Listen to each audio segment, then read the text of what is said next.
नमस्कार विद्यार्थियों, मैं रुचि दुबे, सहायक आचार्य शिक्षा शास्त्र विभाग, इलाहाबाद विश्वविद्यालय प्रयागराज से। और आज इस सेशन में हम चर्चा करेंगे राष्ट्रीय शिक्षा नीति 1986 के बारे में। तो पहले बात करते हैं राष्ट्रीय शिक्षा नीति, या जिसको नई शिक्षा नीति के नाम से भी जाना जाता था, उसकी पृष्ठभूमि के बारे में। 1980 के दशक में केंद्र सरकार ने शिक्षा के क्षेत्र में आंदोलनकारी कदम उठाने शुरू किए और कहा कि वर्तमान शिक्षा राष्ट्र की मांग को पूरा करने में असमर्थ है और इसका पुनः निरीक्षण या पुनः गठन होना चाहिए।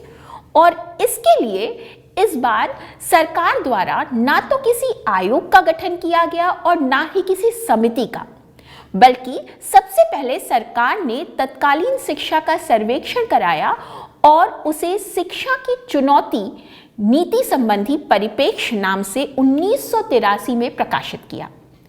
इस दस्तावेज में भारतीय शिक्षा की 1951 से 1983 तक की प्रगति की सांख्यिकी विवरण, उसकी उपलब्धियां एवं असफलताओं का चित्रण किया गया और उसके गुण और दोषों की भी विवेचना की गई। इस दस्तावेज पर देश के सभी प्रांतों और क्षेत्रों से सुझाव प्राप्त हुए और केंद्र सरकार ने इन सुझावों के आधार पर नई शिक्षा नीति तैयार की और 1986 में इसको संसद में पेश किया। और संसद से पास होने के बाद 1986 में यह प्रकाशित हुई। इस घोषणा के कुछ महीने बाद ही इसकी कार्य योजना भी प्रकाशित की गई। यह भारत सरकार की राष्ट्रीय नीति के साथ उसके क्रियान्वयन की पूरी योजना प्रस्तुत की गई। राष्ट्रीय शिक्षा नीति 1986 का दस्तावेज 12 भागों में विभाजित है, जो हैं भूमिका, शिक्षा का सार और उसकी भूमिका, राष्ट्रीय शिक्षा प्रणाली, समानता के लिए शिक्षा, विभिन्न स्तरों पर शिक्षा का पुनर्गठन, तकनीकी एवं प्रबंध शिक्षा, शिक्षा व्यवस्था को कारगर बनाना, शिक्षा की विषय वस्तु और प्रक्रिया को नया मोड़ देना, शिक्षक शिक्षा का प्रबंध, संसाधन तथा समीक्षा और भविष्य। राष्ट्रीय शिक्षा नीति 1986 और उसकी कार्य योजना के आधार पर जो तत्व सामने आते हैं, अब हम उन पर चर्चा करेंगे।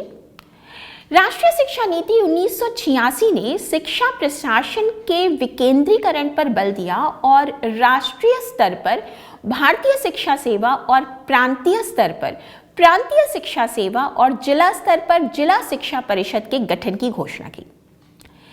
इस शिक्षा नीति में यह स्वीकार किया गया कि शिक्षा मनुष्य का भौतिक एवं आध्यात्मिक विकास करती है और यह मनुष्य के सांस्कृतिक एवं आर्थिक विकास, लोकतंत्र मूल्यों जैसे स्वतंत्रता, समानता, भ्रातृत्व, समाजवाद, धर्मनिरपेक्षता और न्याय के विकास और राष्ट्रीय लक्ष्यों की प्राप्ति के लिए आवश्यक है। शिक्षा के अभाव से इन सभी लक्ष्यों की प्राप्ति नहीं की जा सकती और इस नीति के अनुसार शिक्षा एक निवेश है और इसे क्रियान्वित करने के लिए पर्याप्त धनराशि उपलब्ध कराने की भी आवश्यकता है।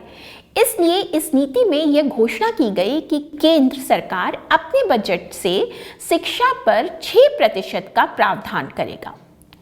इस शिक्षा नीति के अनुसार पूरे भारत में 10+2+3 शिक्षा संरचना स्वीकार की गई और कहा गया कि पहले 10 वर्षीय शिक्षा पूरे देश के लिए समान होगी। इसके लिए आधारभूत पाठ्यचर्या होगी। +2 स्तर पर विद्यार्थियों को विश्वविद्यालय शिक्षा के लिए तैयार किया जाएगा और छात्र छात्राओं को उनकी रुचि एवं योग्यता के अनुसार व्यावसायिक शिक्षा प्रदान की जाएगी। +3 स्तर पर छात्रों को उच्च ज्ञान प्रदान किया जाएगा। राष्ट्रीय शिक्षा नीति 1986 ने शिक्षा के सभी स्तरों का पुनर्गठन करने पर बल दिया और इसमें यह भी कहा गया कि पूर्व प्राथमिक, प्राथमिक, माध्यमिक और उच्च शिक्षा की पाठ्यचर्या में सुधार करने की आवश्यकता है। शिक्षा के सभी स्तरों को एक तरफ सामाजिक एवं सांस्कृतिक मूल्यों की शिक्षा और दूसरी तरफ गणित, विज्ञान एवं कंप्यूटर प्रयोग की शिक्षा पर बल दिया गया एवं सांस्कृतिक संरक्षण एवं आधुनिकीकरण में समन्वय स्थापित करने को भी कहा गया। उच्च प्राथमिक शिक्षा की व्यवस्था हेतु राष्ट्रीय शिक्षा नीति 1986 में कहा गया कि प्राथमिक स्तर पर शिशुओं के शारीरिक एवं मानसिक विकास तथा उनके भोजन और पर्यावरण पर भी ध्यान दिया जाएगा और साथ ही साथ उनके खेलकूद एवं व्यायाम की उचित व्यवस्था की जाएगी। अगला मूल तत्व इस नीति का था कि शीघ्र अतिशीघ्र अनिवार्य एवं निःशुल्क प्राथमिक शिक्षा के लक्ष्य को प्राप्त किया जाएगा और इस लक्ष्य को प्राप्त करने के लिए राष्ट्रीय शिक्षा नीति 1986 में प्रावधान किया गया कि प्राथमिक शिक्षा को सर्व सुलभ बनाया जाएगा और 1990 तक हर 1 किलोमीटर की दूरी पर प्राथमिक विद्यालय खोले जाएंगे। 1995 तक 11 से 14 वर्ष के आयु के 100% बच्चों को उच्च प्राथमिक शिक्षा सुलभ कराई जाएगी। प्राथमिक विद्यालयों की दशा में सुधार किया जाएगा और ऑपरेशन ब्लैक बोर्ड शुरू किया जाएगा। ब्लैक बोर्ड योजना के अनुसार हर प्राथमिक विद्यालय में कम से कम 2 कमरे, 1 वरांडा, 2 शौचालय, 2 शिक्षक, पुस्तकालय, शिक्षण अधिगम सामग्री, ब्लैक बोर्ड, डस्टर, नक्शा, विज्ञान किट, खेल का मैदान और खेल सामग्री उपलब्ध कराई जाएगी। माध्यमिक शिक्षा के पुनर्गठन हेतु इस नीति में यह घोषणा की गई कि सभी इच्छुक छात्र छात्राओं को माध्यमिक शिक्षा सुलभ कराई जाएगी। त्रिभाषा सूत्र लागू किया जाएगा और गणित, विज्ञान, सामाजिक विज्ञान, मानविकी, इतिहास, राष्ट्रीयता, संवैधानिक दायित्व, नागरिक अधिकार एवं कर्तव्य, सांस्कृतिक संस्कार और कार्यानुभव को अनिवार्य किया जाएगा। साथ ही साथ हर जिले में नवोदय विद्यालय स्थापित किए जाएंगे जो अन्य विद्यालयों के लिए आदर्श विद्यालय होंगे। +2 स्तर पर सामान्य शिक्षा के साथ साथ व्यावसायिक शिक्षा की भी व्यवस्था की जाएगी और राष्ट्रीय शिक्षा नीति 1986 में यह भी उल्लेखित किया गया कि 1995 तक 25% छात्र छात्राएं व्यावसायिक शिक्षा ग्रहण करें। इस शिक्षा नीति में यह स्पष्ट किया गया कि राष्ट्र के विकास हेतु उच्च शिक्षा द्वारा छात्रों में विशिष्ट ज्ञान एवं कुशलता का विकास किया जाएगा और इसके लिए मौजूदा पाठ्यक्रम में सुधार किए जाने और शिक्षण को चिंतनपरक बनाने की भी बात कही गई। साथ ही साथ ये कहा गया कि शिक्षकों के कार्यों का मूल्यांकन किया जाएगा और आयोग यूजीसी को दिया गया और उच्च शिक्षा को सर्व सुलभ कराने के लिए खुले विश्वविद्यालयों की स्थापना की भी बात कही गई। इस नीति ने तकनीकी एवं प्रबंधन शिक्षा के महत्व को स्वीकारते हुए उसकी उचित व्यवस्था करने पर भी बल दिया और यह घोषणा की गई इस नीति में कि तकनीकी एवं प्रबंध शिक्षा को भविष्य की आवश्यकता अनुसार आयोजित किया जाएगा। तकनीकी एवं प्रबंध शिक्षा के स्तर को ऊपर उठाने के लिए सैद्धांतिक ज्ञान की अपेक्षा प्रायोगिक दक्षता पर अधिक बल दिया जाएगा। इस शिक्षा का स्तरमान निश्चित करने और इस प्रकार के शिक्षण संस्थानों पर नियंत्रण करने के लिए अखिल भारतीय तकनीकी शिक्षा परिषद को कानूनी अधिकार दिए जाने की भी बात इस नीति में कही गई थी। राष्ट्रीय शिक्षा नीति 1986 में परीक्षण और मूल्यांकन प्रक्रिया में सुधार की बात भी कही गई और इसके लिए यह घोषणा की गई कि मूल्यांकन को एक सतत प्रक्रिया बनाया जाए। बाह्य मूल्यांकन के स्थान पर आंतरिक मूल्यांकन को अधिक महत्व दिया जाए और परीक्षाओं को विश्वसनीय और वैध बनाने का प्रयास किया जाए और उत्तर पुस्तिकाओं के मूल्यांकन को वस्तुनिष्ठ बनाया जाए।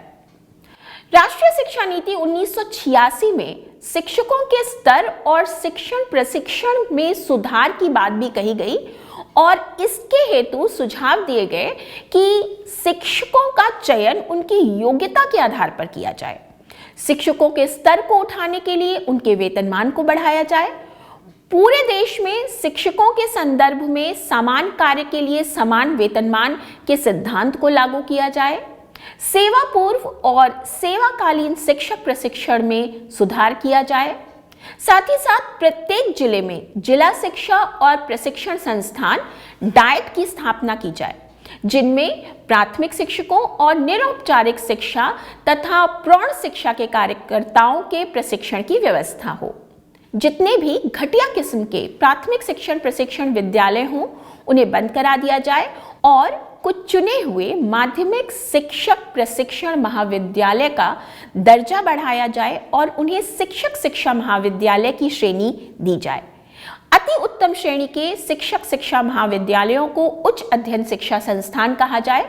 शिक्षा संस्थान का मार्गदर्शन एवं नियंत्रण रखने के लिए राष्ट्रीय शिक्षक शिक्षा परिषद NCTE को संवैधानिक दर्जा दिया जाए। राष्ट्रीय शिक्षा नीति 1986 ने प्रौढ़ शिक्षा के कार्यक्रमों के विस्तार की भी बात कही और उसके लिए सुझाव दिया कि प्रौढ़ शिक्षा को राष्ट्रीय लक्ष्यों से जोड़ा जाएगा। 15 से 35 वर्ष के लोगों को साक्षर बनाने के लिए सरकारी और गैर सरकारी संगठनों का उपयोग किया जाएगा। औद्योगिक एवं व्यापारिक प्रतिष्ठानों को उनमें कार्य कर रहे अनपढ़ लोगों को साक्षर बनाने का उत्तरदायित्व सौंपा जाएगा और ग्रामीण क्षेत्रों में सतत शिक्षा केंद्र खोले जाएंगे और शिक्षा के प्रचार प्रसार में जनसंचार के साधनों का उपयोग किया जाएगा। राष्ट्रीय शिक्षा नीति 1986 का अगला मुख्य बिंदु था सतत शिक्षा की व्यवस्था करना। इसके अंतर्गत ये कहा गया कि युवा वर्ग, गृहिणियों, किसानों, व्यापारियों और अलग अलग उद्योगों में कार्य करने वाले लोगों को उनकी क्षेत्र की जानकारी देने के लिए सतत शिक्षा की व्यवस्था की जाएगी और इसके लिए खुली शिक्षा और दूरस्थ शिक्षा की व्यवस्था की जाएगी और साथ ही साथ जनसंचार के माध्यम का भी प्रयोग किया जाएगा। अगली विशेषता के रूप में इस नीति के बारे में ये कहा जा सकता है कि राष्ट्रीय शिक्षा नीति 1986 में शैक्षिक तकनीकी के प्रयोग पर बल दिया गया और कहा गया कि हर स्तर पर हर प्रकार की शिक्षा के लिए शिक्षक तकनीकी का प्रयोग किया जाना चाहिए। शिक्षा व्यवस्था को कारगर बनाने के लिए शिक्षा नीति ने शिक्षकों की जवाबदेही निश्चित करने और छात्रों को कर्तव्य बोध करने पर बल दिया और साथ ही साथ शिक्षा के प्रत्येक स्तर के लिए न्यूनतम अधिगम स्तर निश्चित करने की भी बात कही गई। इस नीति में यह भी घोषणा की गई थी कि शैक्षिक विषमताओं को दूर किया जाएगा और महिलाओं, अनुसूचित जाति, अनुसूचित जनजाति, पिछड़ा वर्ग, अल्पसंख्यक वर्ग एवं विकलांगों की शिक्षा की विशेष व्यवस्था की जाएगी और सभी को शिक्षा के समान अवसर सुलभ करने के लिए भी प्रयास की बात इस शिक्षा नीति में कही गई थी।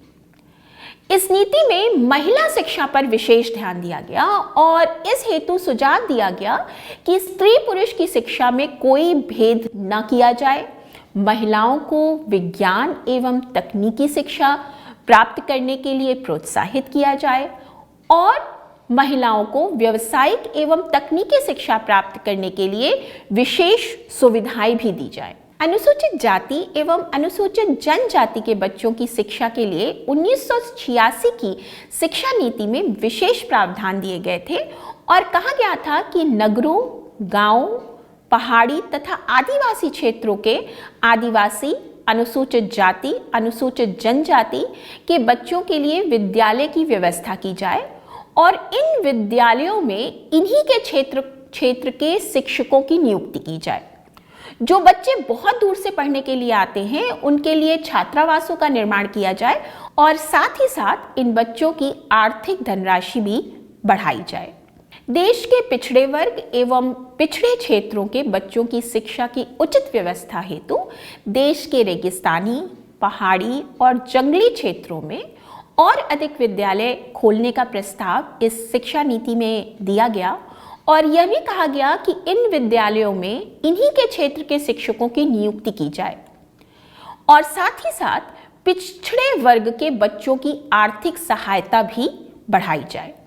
इस शिक्षा नीति में अल्पसंख्यकों जैसे मुसलमान और ईसाई आदि के बच्चों की शिक्षा पर भी विशेष ध्यान दिया गया और कहा गया था कि अल्पसंख्यक वर्ग को अपनी शिक्षा संस्थाएं चलाने का अधिकार होगा और इन शिक्षा संस्थाओं का पाठ्यक्रम प्रांतीय सरकार द्वारा निश्चित किया जाएगा।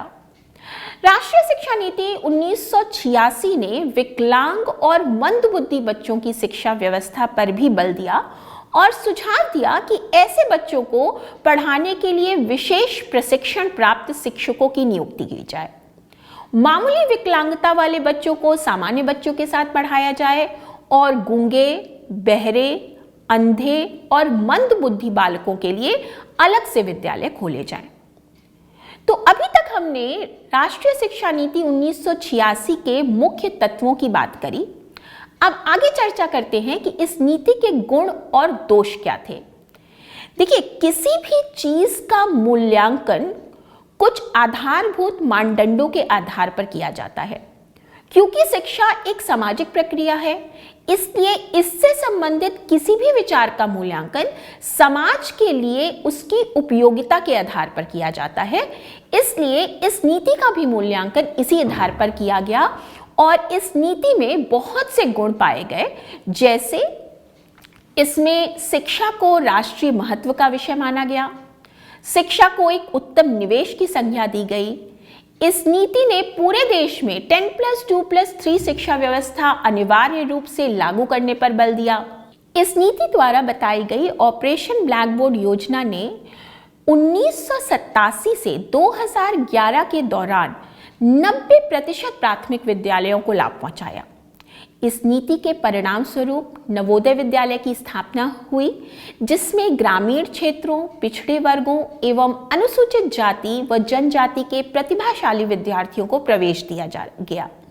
राष्ट्रीय शिक्षा नीति 1986 में खुले विश्वविद्यालयों की घोषणा की गई थी और जिसके परिणाम स्वरूप इग्नू की स्थापना हुई और आज पूरे देश में 14 खुले विश्वविद्यालय कार्य कर रहे हैं। इस नीति के तहत ही हमें शिक्षा में सुधार देखने को मिल रहे हैं और इस नीति के आधार पर ही परीक्षा को विश्वसनीय, वस्तुनिष्ठ और सतत बनाए रखने पर बल दिया गया और इस नीति के आधार पर शैक्षिक अवसरों की समानता देने के लिए भी बहुत से प्रयास किए गए थे। इस तरह से हम ये कह सकते हैं कि भारत में जितनी भी शिक्षा नीति आई, उनमें आदर्शों की बातें बहुत कही गई, पर उनके क्रियान्वयन के लिए कोई कदम नहीं उठाया गया था। ये पहली शिक्षा नीति थी जिसमें योजना भी बनाई गई और उसके क्रियान्वयन के लिए ठोस सुझाव भी दिए गए थे। अब बात करते हैं राष्ट्रीय शिक्षा नीति 1986 के दोषों के बारे में। तो राष्ट्रीय शिक्षा नीति के क्रियान्वयन संबंधी दोष जो पाए गए वो इस प्रकार से हैं। इस नीति ने केंद्र और राज्य सरकार के शैक्षिक अधिकार और उत्तरदायित्व निश्चित नहीं किए। इसलिए प्रांतीय सरकार केंद्र सरकार की उन शिक्षा योजनाओं को तो लागू कर देती है जिसके लिए उन्हें 100% आर्थिक सहायता मिलती है, पर उन योजनाओं को लागू नहीं करती जिन पर आंशिक अनुदान मिलता है, जिसके परिणाम स्वरूप पूरे देश की में शिक्षा व्यवस्था एक समान नहीं है। इस शिक्षा नीति में स्ववित्त पोषित संस्थाओं को प्रोत्साहित करने की बात कही गई है। इससे एक ओर उच्च शिक्षा महंगी हो गई और दूसरी ओर उच्च शिक्षा का स्तर भी गिर गया। इस नीति में प्रथम 10 वर्ष में आधारभूत पाठ्यचर्या की बात कही गई थी, पर इसका अनुपालन भी नहीं किया जा सका। +2 स्तर पर जो व्यावसायिक पाठ्यक्रम शुरू किए गए थे वो भी असफल रहे, क्योंकि उन विद्यालयों में संसाधनों एवं शिक्षकों की कमी थी। इस नीति के अगले दोष के रूप में ये कहा जा सकता है कि इस नीति में उच्च शिक्षा को सुलभ बनाने की बात कही गई थी, जिसके लिए खुले विश्वविद्यालय और पत्राचार पाठ्यक्रमों की शुरुआत हुई और इसका दुष्प्रभाव ये रहा कि उच्च शिक्षा संस्थाएं सिर्फ डिग्री प्राप्त करने की जगह बन गई थी। वाह्य परीक्षा के स्थान पर आंतरिक परीक्षाओं का दुरुपयोग भी देखने को इस नीति में हमको मिलता है। तो इसी के साथ आज हमने राष्ट्रीय शिक्षा नीति 1986 की पृष्ठभूमि के बारे में चर्चा करी, उसके मुख्य तत्वों के बारे में चर्चा करी और साथ ही साथ उसका मूल्यांकन भी देखा कि इस नीति के गुण एवं दोष क्या थे। धन्यवाद।